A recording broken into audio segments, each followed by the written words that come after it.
दिखाई दे रहा है? देखिए, बाहर तो औरंगजेब चल रहे हैं और ये इसी के लिए है कि सदन में क्या सवाल उठाए जा रहे हैं वो लोगों को समझ में ना आए। हजारों लाखों करोड़ रुपया जो डूब गया शेयर मार्केट में इस देश के मिडिल क्लास का, वो और दूसरों को ना समझ में आए, इसलिए औरंगजेब पर बहस करिए, होली और रमजान में झगड़े पर बहस करिए। ये देश सदियों से चल रहा है और कुछ असहमतियों के बीच लगातार त्योहारों में और दूसरे तमाम मसलों में हमेशा से एक साथ खड़ा रहा। लेकिन और ये तो आप प्राचीन काल से देखिए, सांख्य दर्शन से होते हुए और चले आइए आप बौद्ध दर्शन होते हुए, लगातार वाद विवाद संवाद चलता रहा इस देश में।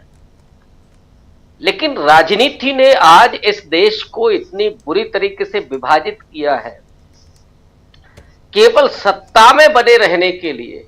अभी जो प्रशांत जी और आपने कहा कि गवर्नेंस नहीं आती और वो जो चलाया जा रहा है देश को चला नहीं रहे, देश को हाँक रहे,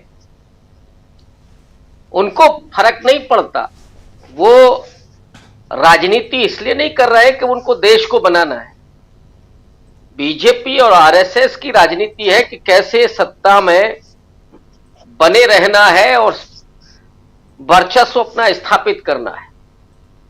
संविधान के जरिए जो समता, न्याय और बंधुत्व को स्थापित करने का प्रयास हो रहा था, उसको उलट करके सिर के बल खड़ा कर दीजिए और चले जाइए 10वीं शताब्दी में। ये इस देश में हो रहा है।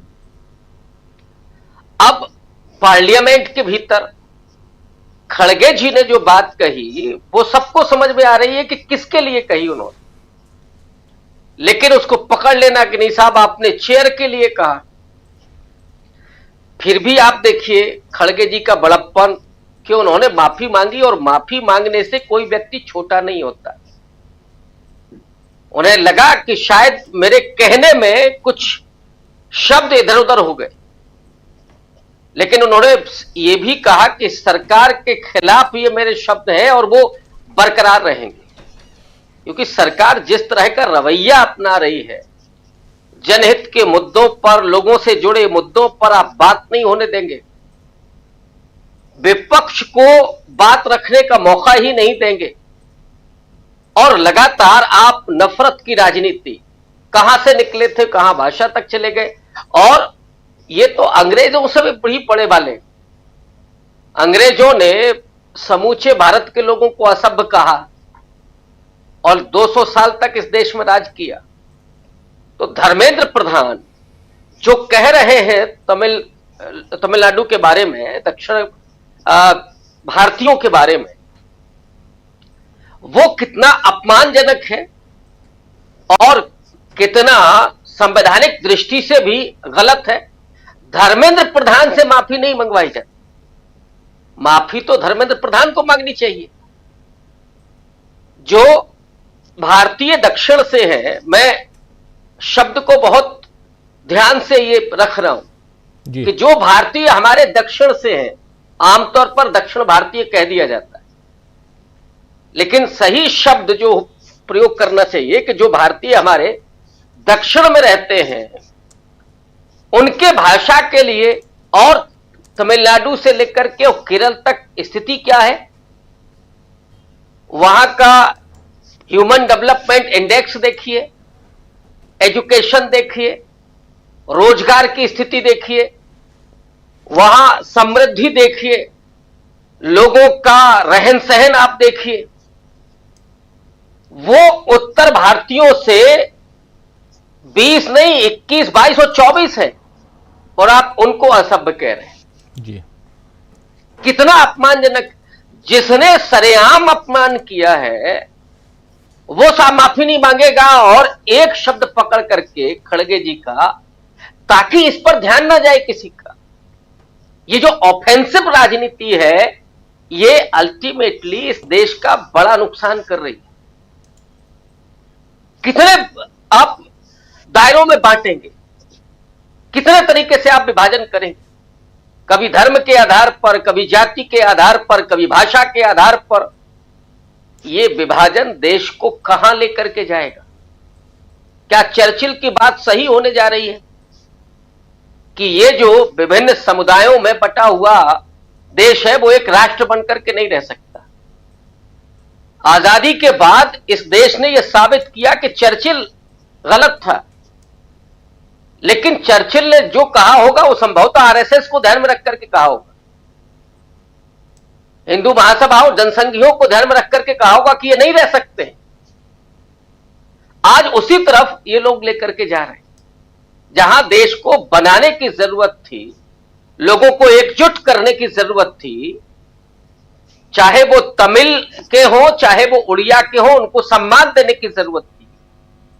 ये सही है कि हिंदी ने इस देश को जोड़ा, हिंदी संपर्क भाषा बनी, और जो लोग ये गुमान लेकर के पैदा हुए हैं कि साहब हिंदी राष्ट्र भाषा है, उन्हें जरा संविधान सभा की बहस को देख लेना चाहिए जी। क्यों संविधान में हिंदी को राष्ट्रभाषा के रूप में दर्ज नहीं किया गया? बल्कि इस मुद्दे पर जब चर्चा हुई तो एक 8वीं अनुसूची लाकर के यह संकेत दिया गया कि हमारी सिर्फ एक राष्ट्रभाषा नहीं है, कई राष्ट्रभाषाएं हैं।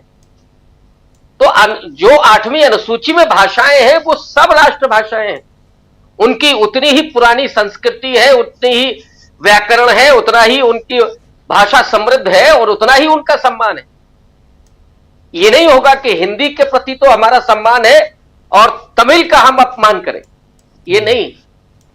हमारा जितना सम्मान हिंदी के प्रति है उतना ही हम सम्मान तमिल के प्रति व्यक्त करेंगे, तभी देश बनेगा। लेकिन बीजेपी और उसके लोग, आरएसएस के लोग जो हिंदी को थोपना चाहते हैं, थोपने से देश टूटता है। और संविधान सभा और उसके बाद जो लोग थे वो क्या समझ नहीं पा रहे थे इस बात को? उन्होंने समझा, उन्होंने सिर्फ बड़ा दिल नहीं दिखाया, उन्होंने इस बात को महसूस किया कि अगर हम इस जिद पर आते हैं तो देश कमजोर होगा। इसलिए जब आगे चल करके इस पर सहमति बनेगी तो ये राजभाषा पूरे तरीके से लागू होगी।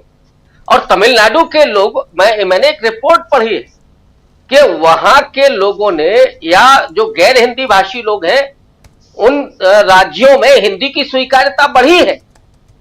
लेकिन अब आप जबरिया थोपेंगे और किसी को असभ्य कहेंगे तो ये कितना अपमानजनक होगा। हमें उत्तर भारतीयों से भी ये अपील करनी चाहिए कि उन्हें इस बात को समझना होगा कि जितना प्रेम, जितना सम्मान हमारा हिंदी के प्रति है, उतना ही हमें उड़िया, बंगला, तमिल और कन्नड़ इस सबको करना पड़ेगा।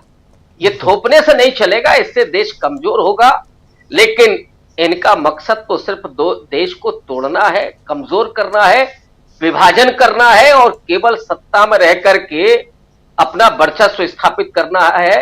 देश कहीं भी डूबे, कहीं भी जाए, किसी की रकम डूबे, लोग कमजोर हो, असमानता बढ़े, किसान आत्महत्या करे, दलित पिछड़े बर्बाद हो जाए, महिलाओं के बलात्कार हो, उत्पीड़न हो, कोई फर्क नहीं पड़ता। इनसे अगर हम संवेदनशीलता की उम्मीद करते हैं तो शायद हम कुछ ज्यादा ही सोच रहे हैं। मुझे तो कतई नहीं है राजीव जी, कोई उम्मीद नहीं है। उम्मीद संविधान से और विपक्ष से, और जो वैकल्पिक मीडिया है जो चर्चा कर रहा है उससे, इनसे हमें कोई उम्मीद नहीं है राजीव जी। बिल्कुल बिल्कुल।